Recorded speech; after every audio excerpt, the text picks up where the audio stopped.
From the CyberHub bunker and studio, you're tuning in to the CyberHub podcast. And now for your host and CISO, James Azar.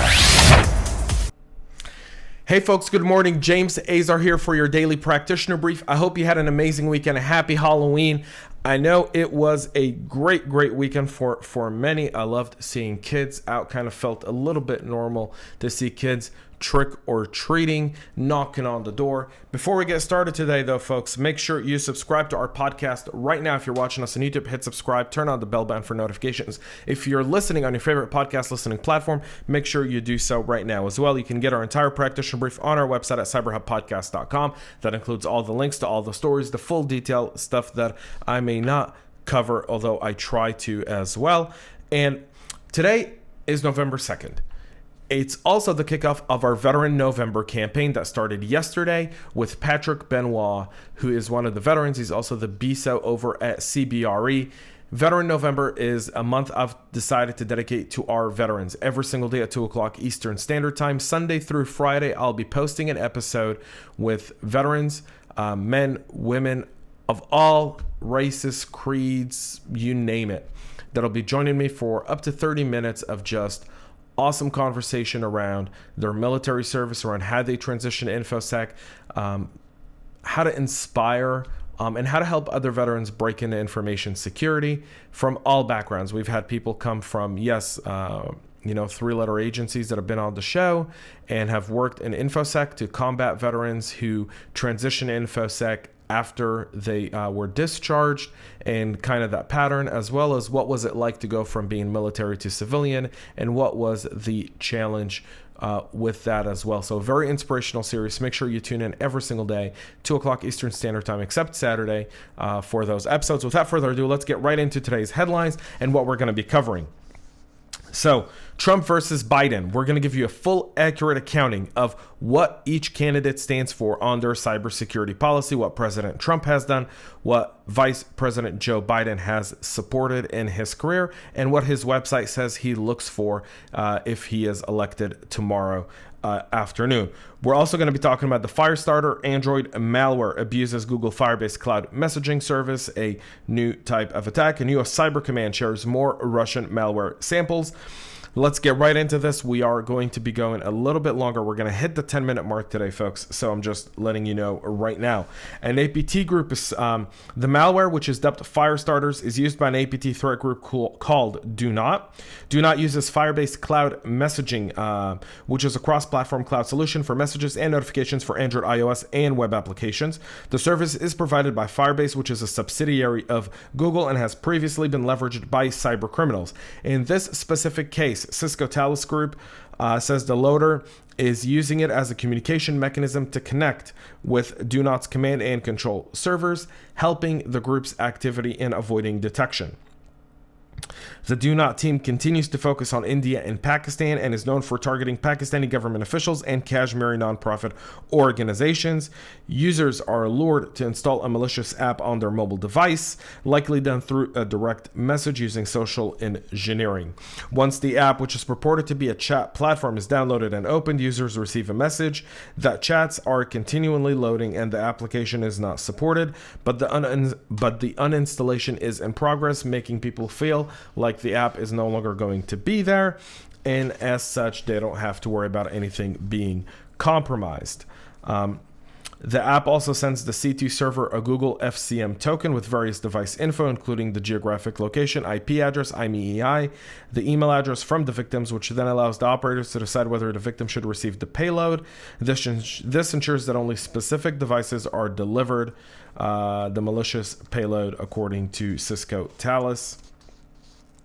The final payload, meanwhile, is not embedded in the Android application, making it almost impossible for analysts to dissect it. U.S. Cybercom, I'm sorry, folks, before I move, let's move on. The U.S. Cybercom this week released new malware associated with the activity of Russian threat actors Turla and Zaporozhye. On Thursday, U.S. Cybercom shared on Virus Totals new samples of the Comrade Trojan, which is believed to be one of the oldest malware families employed by Russian-linked threat actors. The FBI has high confidence that the Russian-sponsored APT actor Turlo, which is an espionage group active for at least a decade, is using Comrat malware to exploit victim networks. The group is well known for its custom tools and targeted operations, according to CISA.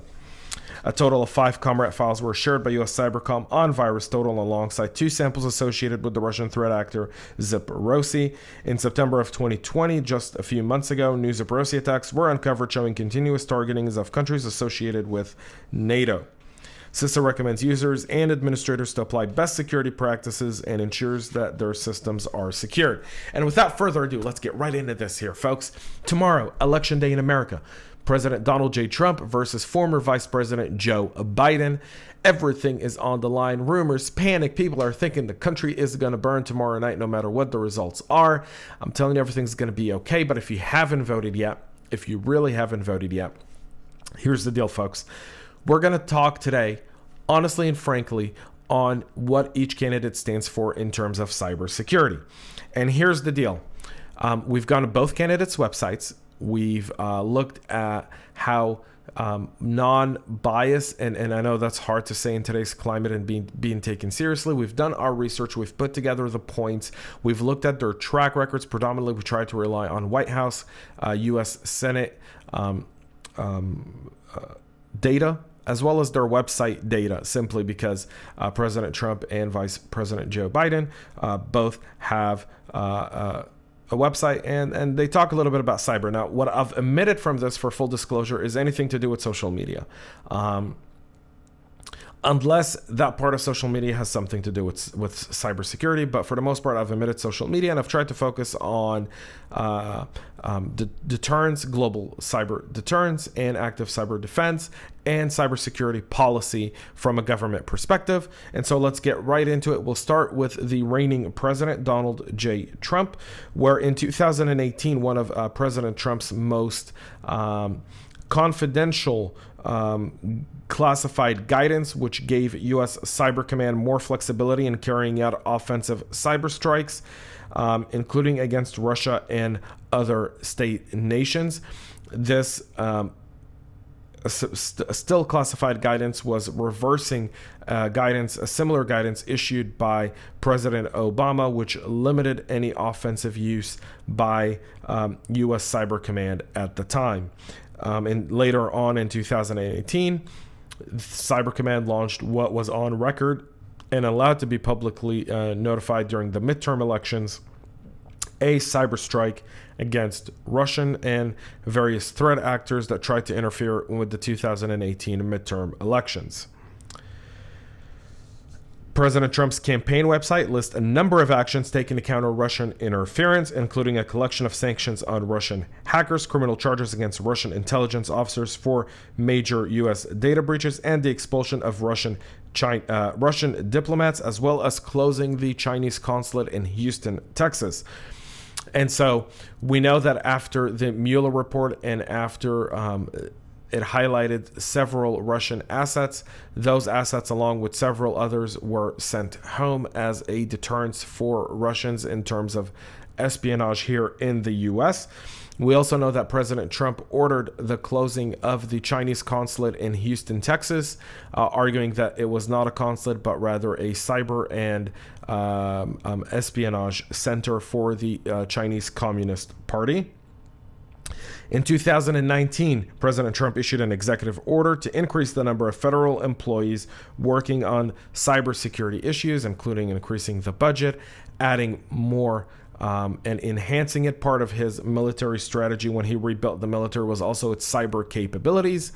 And in other statements on the website, this administration, meaning President Trump's administration, will not treat cyberspace as a separate arena. Instead, we are integrating cyber into all elements of national power, structuring the national cyber strategy around the four pillars of a national security strategy. Reflects the advances of this approach. There are key tenets: protect the American people, the homeland, and the American way of life. We will manage security risks to increase the security and resilience of the nation's information and information systems. We will do this by taking specific steps to secure federal networks and information, secure our critical infrastructure, combat cybercrime, and improve incident reporting. promote American prosperity. We will preserve America's influence in the technological ecosystem and pursue development of cyberspace as an open engine of economic growth, innovation, and efficiency. To do this, we will support a vibrant and resilient digital economy, foster and protect American ingenuity, and develop a superior cybersecurity workforce.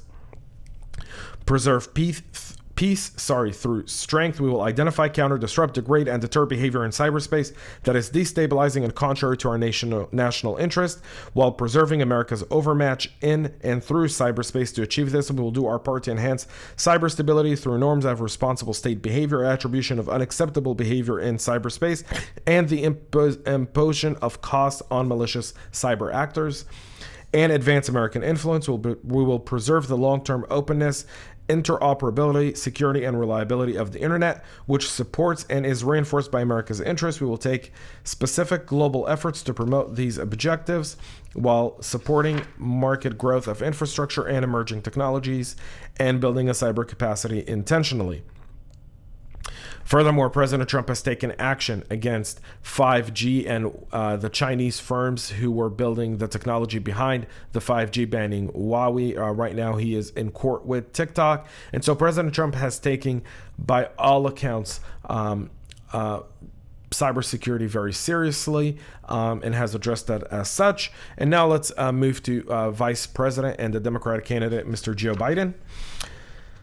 So this is... one of Vice President Joe Biden's website monitor. On his website, he claims the following: as president, he would call a global summit to pressure tech companies to make a pledge that they will ensure their platforms are not empowering any surveillance state, facilitating repression in China and elsewhere, spreading hate, or spurring people to violence. Vice President Biden also says the United States should use its foreign assistance to provide the world with alternative to China's dystopian surveillance technology. Vice President Biden also says he would work with U.S. allies to develop 5G cellular networks and other advanced technologies to ensure they remain secure from intrusion by U.S. adversaries. Vice President Joe Biden was the co-chair of the Transatlantic Commission on Election Integrity, a group founded in 2018 by former U.S. and EU policy makers to combat the shared threat of election hacking, especially by Russia. Now let's talk about his track record. So cyber became really, really big during the presidency of the Obama-Biden White House.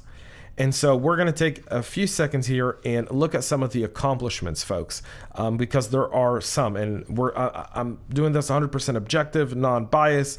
I'm all for whoever's in the White House to promote a safer world and empower the cybersecurity community.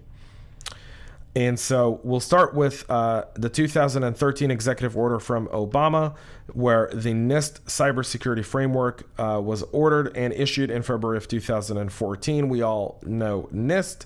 And so that started with the Obama executive order. In 2015, the administration released the M15-13, a policy to require secure connections across federal websites and web services, which set a deadline of December 31st of 2016 for all agencies to use encrypted HTTPS websites and web services. That just shows you in the transition and in the technological advancement during the Obama White House, a lot of federal agencies still didn't have a cybersecurity best practices guidebook in place. Under President Obama and Vice President Joe Biden, Congress passed and Obama signed it, the CISA, the Cyber Information Sharing Act, designed to improve the sharing of threat information between government and private sector, which is what we know today in the DHS as CISA. So as you can tell, both candidates have quite a bit of information on cybersecurity. Vote your values, vote your conscience, but most importantly, folks, vote. That's it for our practitioner brief today. At 2 o'clock Eastern Standard Time today, I'll be publishing our Veteran November episode number 2 with Bryson Bort, a magnificent story, and this one is one you're going to want to watch on YouTube. Bryson does strike an appearance. And if you don't know Bryson, he is one of the most fascinating characters in our industry, which is full of great characters like Bryson and Chris Roberts and so many others. But make sure you tune in today, 2 o'clock Eastern Standard Time, every single day on all of our podcasts, including here, the CyberHub Podcast, CISO Talk, and on our website at cyberhubpodcast.com. That's it for me here today, folks. A lot more coming. Tomorrow is Election Day, and we'll be looking at that. Until then, stay healthy, folks. Keep your sanity and stay cyber safe.